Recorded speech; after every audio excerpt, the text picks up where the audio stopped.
Hello everyone, and welcome to an experiment of a video. So my challenge today is to create a 10-minute piece of content, and I'm really struggling on figuring out what I want to talk about. And the challenge is to talk about whatever comes to your mind. And if you stop talking, keep talking. So the challenge is really just go 10 minutes straight, stream of consciousness thought. So I'm going to go ahead and set a 10-minute timer here. Look at this. It's 6 p.m. That's perfect. We can just go straight to 6:10 p.m. But my idea, the thing that popped into my head that I felt the best about, was going for a walk. I haven't gone on a walk in a while, and I thought this is a great opportunity to go on a walk and to see what comes to my mind, see where this walk takes me mentally, and what ideas flourish. Looks like we have some people up ahead here. I've never vlogged in public before, so this will be interesting. I'm gonna go ahead and cross the street so I don't bother them. But here's one thing that is coming to my head. It's the idea of what this video is all about as an exercise. It's the idea of letting your thinking mind rest and letting your creativity, letting your intuition guide you to an answer, letting the answer essentially come to you instead of trying to think your way, force your way to an answer. Now, I am a part of a community, part of a product, I suppose you could call it, called Maxi Mindset. And if you're familiar with Arlen Moore, he is a recent BU grad, entrepreneur, content creator, who has built this program, built this software called Maxi, and it's essentially a tool to help you go to the next level in life, help you figure out your master vision, figure out your purpose, figure out what you want, and then give you ways to get there. And the software itself is kind of an organizational tool. It helps you plan your days out, helps you figure out what you need to do to achieve your master vision. Looks like there's a car here. Okay, I'm walking. It helps you achieve that master vision by figuring out what you need to do each day, what you need to do each week, each month. It's a planning tool, essentially. It's also so much more than that, though. There are live calls that we get on each week. That's about 3 calls each week where we get to sit down with Arlen, usually about 30-40 people on those calls. And there's also a 6-week mindset course called Maxi Pro to help take you to that next level. So a lot of resources. Anyways, now that you know what Maxi is, I want to tell you the story, basically. The reason why I'm talking about the thing I'm talking about. On one of the calls, I asked Arlen the question, what do you do when you don't know what to do? And his response was almost immediate. His response was silence.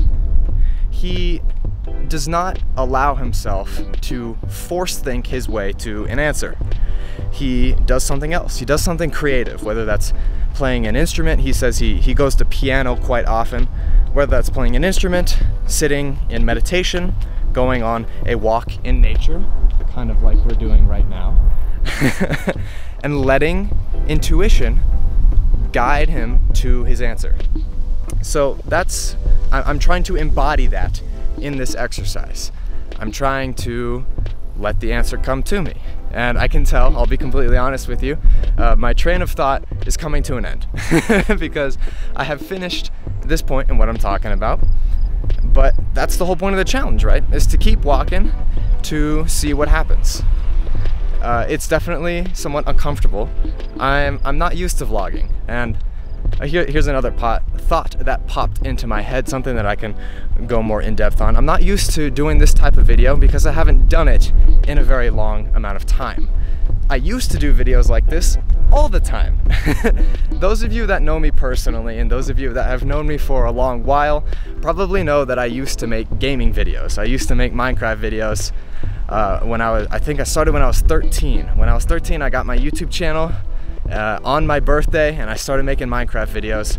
And I did that for probably about, oh gosh, 2 years, maybe even 3 years almost. Towards the end though, I tapered off a lot of time in between uploads, but I have to give it credit to myself. I was super consistent in the beginning with those Minecraft videos. I loved it. I loved doing it. And in the beginning, of course, it's a little bit awkward, but with time, it felt so natural to just hop on the computer, turn on the screencast, and boom, there I was. I was playing games, I was talking to my audience, I was reacting to what I was doing in game. It was great. So trying to tap into that again with something entirely different topically is difficult. It's pretty windy. I apologize if it sounds horrible. I'll do my best to fix it later. Where was I? Yes. It's difficult to tap back into that. Number one, because it's been a while. And number two, because for me, personal development and mindset and talking about entrepreneurship and business and all these different like general spheres that I'm passionate about is much different than Minecraft. And Minecraft to me was fun. It was a release. It was also a way for me to be a part of a community. I was on a server called CubeCraft. This is going way back, and I made friends on there, and it was great.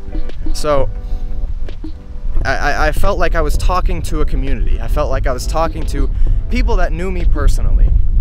And I suppose that is what I'm doing here, again, just on a much different level. Talking to a different type of people, still talking to my friends, and I'm talking to people that obviously don't know about Minecraft, or my side of Minecraft. But it's cool to have that element where you're building a community out of people that were formerly strangers. And that's one of my goals with this YouTube channel, is to foster a community or create kind of a space, a hub, where people can come to gain a new insight, gain a new perspective, to share ideas, to learn more, and ultimately to get better. And so I'm hoping, I hope that these types of videos are cultivating that type of environment, cultivating that type of mindset, because honestly, those are resources that I am looking for and that I am always interested in being a part of. One example is Nathaniel Drew's YouTube channel. I love Nathaniel Drew. He's probably my biggest inspiration, my biggest, my most favorite content creator on YouTube, just because he speaks with such intention, he speaks with such clarity, and even when he is honest and says, I don't know what I'm doing, I'm able to relate to him, and his perspective, his insight, I find to be so valuable. So I just love his content.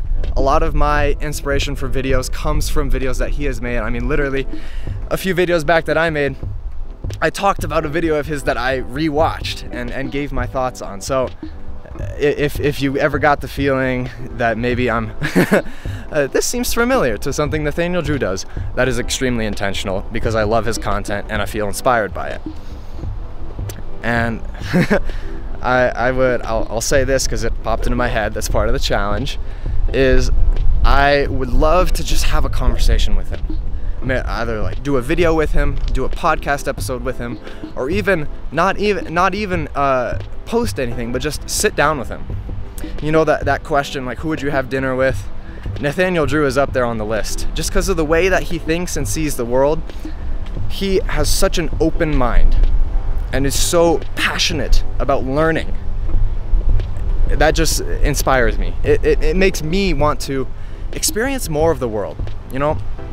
Travel more, and not just as a tourist, but to really dive deep into culture and understand what it means to be someone from that place. Again, those of you that know me personally probably also know that I have Italian heritage. I also have French heritage, French on my dad's side, Italian on my mom's side. And I've been extremely fortunate that I was able to go to Italy in 2015. There was a big family trip, like everyone went, there was a wedding, and it was incredible. But I feel like if I were to go again now, it would be so much more impactful, because I would have this new intention, this new perspective, very largely informed and inspired by Nathaniel Drew.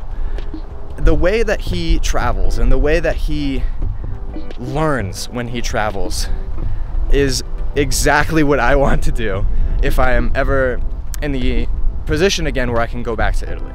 I'm hoping that I can study abroad and I can fit that into my schedule. That's something that I want to talk to my advisor about when school starts up again, because everyone says like, oh, you have to study abroad, you know, this is your opportunity to do it, this is, you know, this is the best time to do it. And whether or not that's true, I still want to go, right? I want to experience the culture in a very intentional way, and Italy specifically, or France, would be ideal for me because of that link to heritage. And I guess you could call it a trip to find yourself.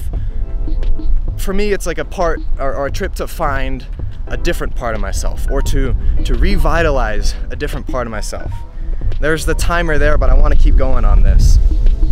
My study abroad trip is going to be a way for me to learn what it means to have that heritage, to learn where that came from and what it brings into my current life. Because I love hearing stories that my grandparents have to say about how they grew up and where they grew up, and I want to create some of those stories for myself and share them on this channel. Yeah, I think that's good enough. I think I've fulfilled this challenge. I apologize if the camera has been shaky this entire time. I'm not used to vlogging and walking, but I hope that, if anything else, my words were interesting to listen to. So I appreciate you sticking with me. I appreciate your patience as I took on this challenge, and I look forward to hearing your thoughts on what I have to say, this rambling experiment, and I will see you in the next video.